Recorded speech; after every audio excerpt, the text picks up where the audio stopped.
basketball fans, welcome to a brand new episode of your favorite WNBA show, Around the Rim. I am co-host LaChina, joined by co-host Terrika Foster-Brasby. And we decided to do something fun this week for our episode. We wanted to lend our ear to the fans of the game and find out what are the hot burning questions on the top of your mind. So we have our mailbag, our questions are in. Thank you so much to everybody that tweeted us and sent your thoughts in. And T and I are just going to grab a few questions and tell you what we think. You ready, T? I am ready. I like this hair. These braids are nice. Where you going? You're right.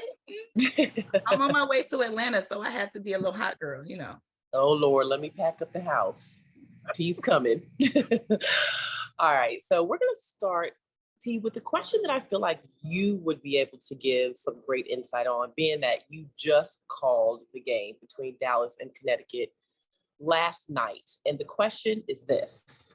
Coming from our good friend C. Henry at CHen313 on Twitter. Thank you for sending in your thoughts. Are Connecticut and Dallas real threats to the Aces? So on the surface, I would say yes. Dallas more so than Connecticut. The way that Dallas has matched up against the Aces previously, I think the size value is what truly makes them distinctive. And I know we'll probably talk about Candace Parker's injury later on in the show. However, now that they will be missing someone else who gives them a bit of size in the post, I think that this makes Dallas even more a contender. The way that Satou Sabally has played in terms of her ability to just be so versatile inside, Natasha Howard, champion, defensive player of the year.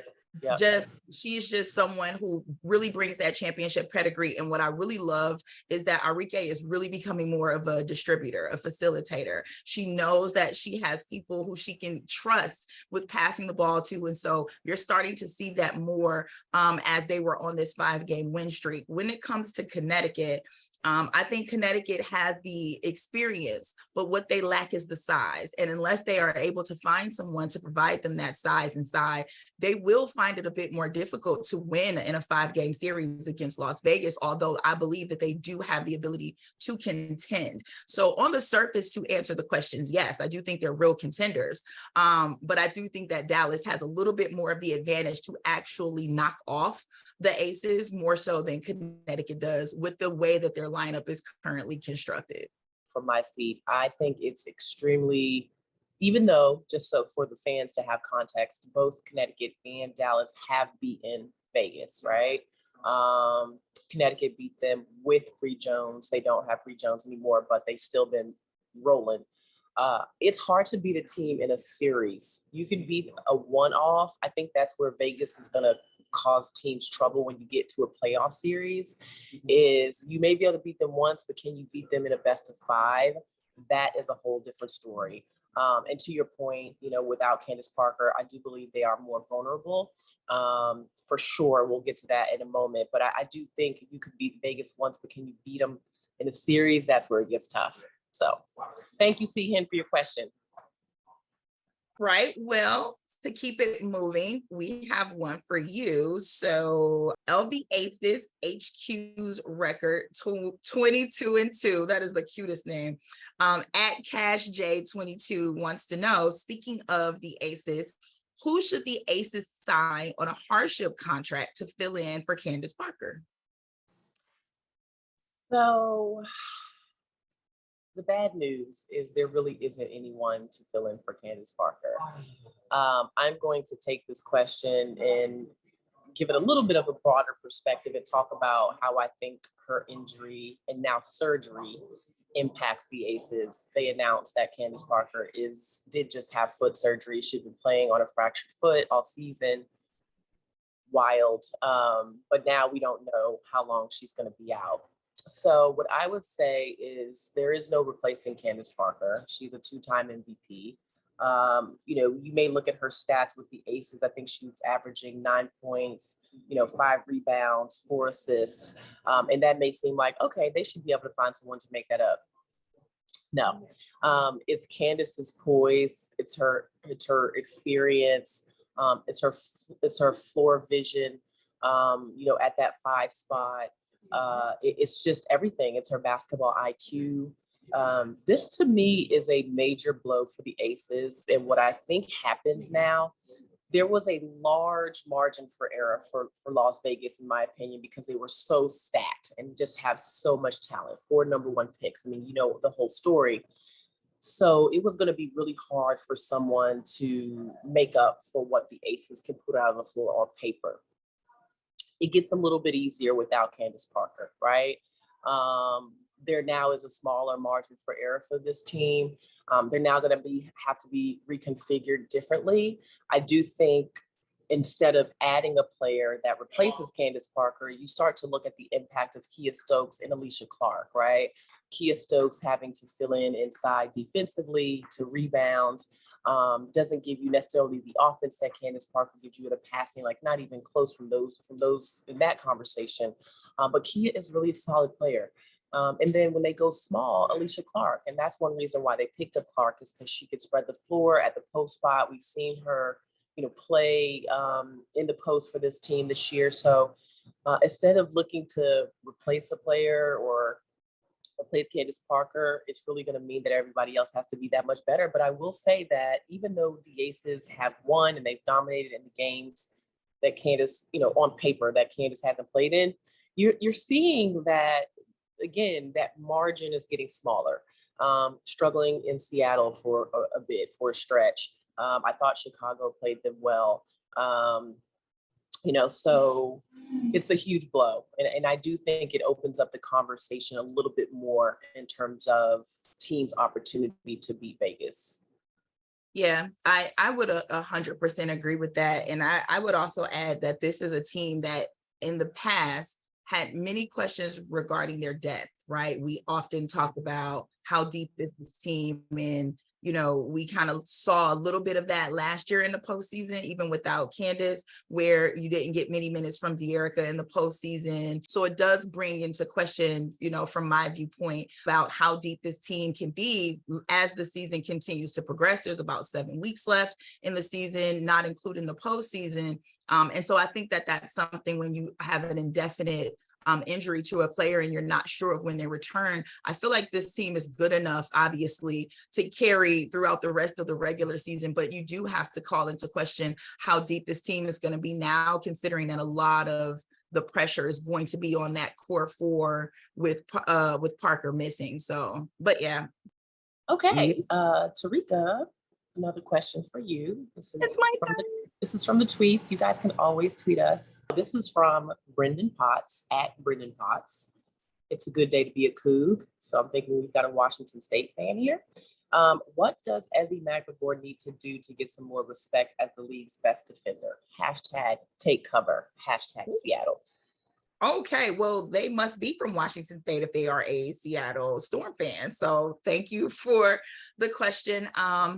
I don't know if there's more that she needs to do per se to be recognized or respected as one of the best defenders in the league, because I already feel like she should be in that conversation. And I think it's less of what Ezi needs to do and more so about people just needing to recognize how well that she has played from a defensive standpoint. Coach Noelle Quinn has honestly advocated for her and talked about her growth and her development throughout this entire season. Now, you and I have had conversations where we've talked about the status of Seattle, where they are, where there could be. And to your point, they're a very young team. And the more that we see them play in these really close, really tight games, I mean, just yesterday, they were in a really tight matchup with New York, down to the wire, had the opportunity to knock off one of the juggernauts in this league, but because of their youth and inexperience and really trying to put a lot on Jewel and Ezi for that matter, they were just unable to capitalize in the moments. And then of course, there's, Jonquil Jones making amazing shots at the end because that's what JJ does. But I say all that to say that the youth of this team kind of blinds the fact that Ezi Magbegor is like one of the better players and one of the defenders in this league. She's not a stranger to being on the all defensive team. She was on the second team last season in 2022. She made the all-star team this year. She's already doing well in terms of her block averages. I mean, it's not specifically, in my opinion, that she just doesn't get the respect. I just think people aren't really recognizing how well she plays because of the position that Seattle has been in this season. I think if the opportunities were different in terms of the record was different, if they were getting more TV time, more light, more shine, then you would see people recognizing Ezi for the kind of production that she puts on the court. But honestly, they are where they are because of Ezi and Jewel. Yeah, I would agree with that 100%. And I'll take it a step further. I think it's because of the position Seattle is in, but I think it's also because defense has been their struggle as a team this season, right? And so when that's not where your team has really shined consistently, oftentimes that's not going to be the first thing people talk about when they highlight your players. So I definitely agree with you on that. All right. Well, I love all the way that these questions are coming in from Andre J. Cartwright at Javon Crite. _Javon Crite. If I said that wrong, Andre, I apologize.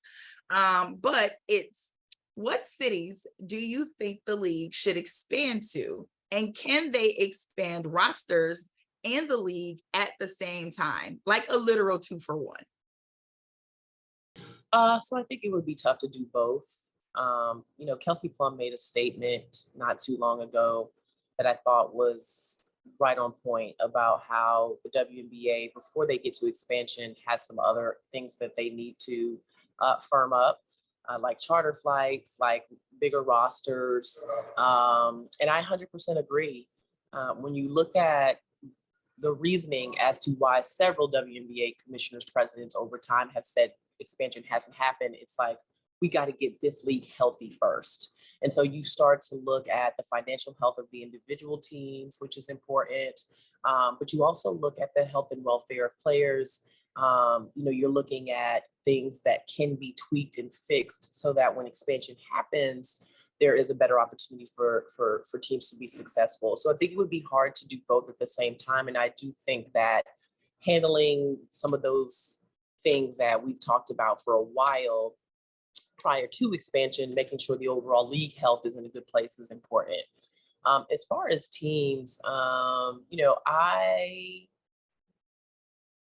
am happy with WNBA expanding to any city. Selfishly, the first WNBA game I ever attended was in Charlotte. So I would love to see the Charlotte Sting come back. I also think we need 2 teams in the Southeast, and the proximity to, South Carolina, ACC and SEC schools where women's basketball is really, really big. You would have the infrastructure to support adding a team back in Charlotte. And then, I don't know. I'm happy with the Bay. I'm happy with Philly. I would love to see an old team come back in Houston or Detroit. I think there's a lot of places that, we could put a WNBA team, but I definitely think that Toronto, Canada in general put on a show in the preseason. So that was beautiful to see. So a team up north would be great. I'm not too picky. I just want to see more cities have the opportunity that I have, which is to get up and drive to an arena and see the WNBA 15 minutes from my house. It's amazing. Oh man, like I feel that. I really do feel that. I am not, I'm about to get ate up for this. So I would love to see the W expand. I'm saying that first as my disclaimer. But I also feel like, to your point, there are so many things that the W needs to fix within its current construction that adding another team is just like throwing a Band-Aid on a wound that's not really healed, right? It's just hard. It's just not right. And one of my issues is still marketing. And I have a struggle personally as someone, people don't know this in my side life, but in my side life, I have a certification in branding and marketing. And so one of the things that bugs me is, I know, right? And so one of the things that bugs me is, we have to do a better job. And I'm saying we, but I mean like the league needs to do a better job of truly embracing and marketing the top players in all of its current markets. And I think it's a struggle to ask this league to try to now market to new fans in new areas when they haven't done the best of jobs of marketing to the fans that they have in the areas that currently exist. And so that's the biggest thing for me. Secondly, would be roster expansions. I think if you could do that, then you could really and truly invest into bringing back teams or adding teams to new locations. Portland would be a great place, I believe, for a team. I agree with you about Toronto. Detroit, honey, if they bring a team back to Detroit, Connecticut fans gonna be mad at me. Do you hear me? Because I'm gonna be teaming it up like a mug. So you might move. Two teaming it up like crazy. So I do agree that it would be great to see more teams, great to have more places for players to play. There's a lot of great players coming out of the college game, even within the next upcoming draft. So many faces and names that we want to see in the league and have a place for them in the league, but there really has to be a 100% effort on fixing the current challenges the league has before it can truly focus on expanding rosters or adding new locations to this. But I'm a double up. I know I just asked you a question, but I'm gonna come back and double up, because speaking of roster expansion, there is a current player who is not on a roster right now. And a tweet came in asking what is going on with Tina Charles. So LaChina, we got to get your take on what's going on with Tina Charles. Where is she? Why isn't she on a roster? What's going on with Tina? Well, first and foremost, let me just say that I don't know exactly what's happening with Tina Charles. I don't have any intel necessarily, but what I would say is that it's sad that a future Hall of Famer is not playing in the WNBA right now. I think the world of Tina Charles. I've always loved her game. I mean, every time we're talking about someone breaking a record or doing something for the first time or second time, it's always the last person that did this was Tina Charles. And so her numbers do not lie. I do believe that with how she has bounced around on teams in the last few years is not a good look, right? Going from Washington to Phoenix to Seattle, there seems to be something that Tina is looking for, or these teams are looking for, that's just not meshing, right? I mean, when you think about 3 teams in a span of 2 years, that's 1/4 of the league, right? And so something is not working. And I think the other aspect of it is Tina she's a former MVP in this league. Like, when you bring her into your roster, you have to have a plan. And there are a lot of younger teams, I think, in the league that are trying to empower the voices of the next generation of players. And sometimes when you have a vet that's just like a big presence, it can change the dynamics of leadership on a team. So it's also like, what is the makeup of a team and what exactly do they need in that moment? Obviously, you have to have the money to afford Tina, even though like her taking vet minimum is nothing new. She's been willing to do that in her career. She's gone several years of her career without even taking a salary because she gives it to the Hopi's Heart Foundation. But my best guess is that there's not a good fit for Tina in the WNBA right now. And that's on her side. That's on these teams' side. There's just not a place essentially where it makes sense for her to go. And I do think her next move has to be strategic, seeing how she has bounced around in her last couple years. So that's the best guess, thoughts, hypothesis I could give. It's just that right now, on Tina's side, on the W side, there's just not a good place for her. There's not a good fit. So I have a funny story. A couple of weeks ago, Connecticut was playing in Chicago. And this was James Wade, maybe not his last game, but close to his last game as coach of the Chicago Sky. And so we're in, as you know, pre-game media avail. You get an opportunity to talk to coaches and players before the game and kind of get their thoughts on preparation. And so somehow someone on Twitter decided to create a graphic that had Tina Charles on it in a Connecticut Sun uniform, as to say that Connecticut had picked up Tina Charles in place of Brianna Jones as breaking news. And it looked authentic, like it looked real.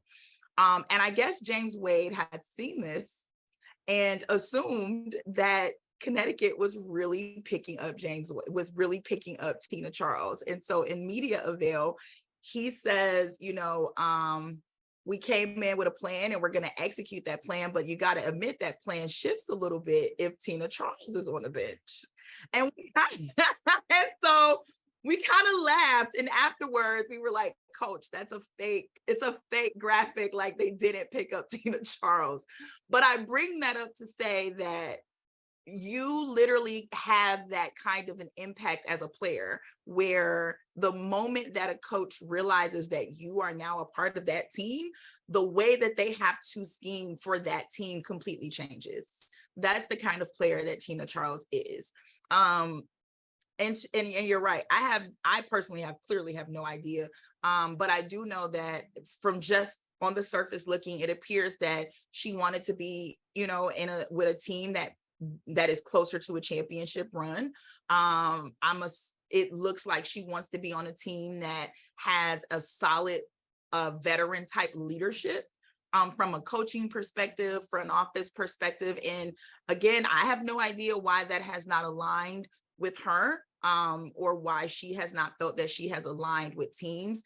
But I also know that at this point in the season, teams kind of feel like they want to continue a chemistry or continuity with each other. And it could also be that, bringing in someone like Tina in terms of how she plays, the way that she wants to play, and the kind of domineering presence that she has could be disruptive to a team's chemistry at this point in the season. So I think there are a lot of reasons why she may not be on a roster immediately. But I don't think anybody's denying how talented she is and that she really could help some teams who are lacking in the size department. I look at Minnesota the same way. I mean, I think Minnesota could use Tina. Connecticut could absolutely use Tina. There are several teams that I think could use her, but I don't know why she ain't being picked up. Yeah, I thought she was going to end up in Atlanta because of her previous relationship with Tanisha Wright. I thought that might have been a good fit. I also thought she could end up in Connecticut because of the relationship with Tiffany Hayes being from Connecticut. There's a number of places where I was like, okay, I could see Tina landing there, but it hasn't happened. And again, Tina is a bucket, like 30 points and 15 rebounds on any given night, like sitting at home right now. So my hope for her is that she does get an opportunity to compete for that championship that she's never won, that elusive championship, and that she gets to finish her career in the right way. We've seen several players, it feels like, just kind of retire from the league, and it doesn't feel like there was any kind of real celebration or real appreciation, whether that was Cappy or Candace Dupree. So I hope Tina gets a proper send off if she isn't able to. But I just, saying that feels so crazy. It's like, have we seen Tina Charles for the last time? There's a possibility that we have, and that makes me sad. We were just talking about Vegas hardship contract. I mean, when it comes to a leadership perspective, No shot. Nice try, T. No, absolutely zero chance. I could say the same thing about another team, but I won't. Instead, we will just With that, we With want to thank that, everybody for tuning in. we appreciate all of the tweets that came in. Yes. Thank you guys for tweeting us. Always feel free to tweet us at Around the Rim. I'm at LaChina Robinson. T is at She Knows Sports. And yeah, you can also email us aroundtherimpodcast@gmail.com. But until next week, WNBA fans. Peace.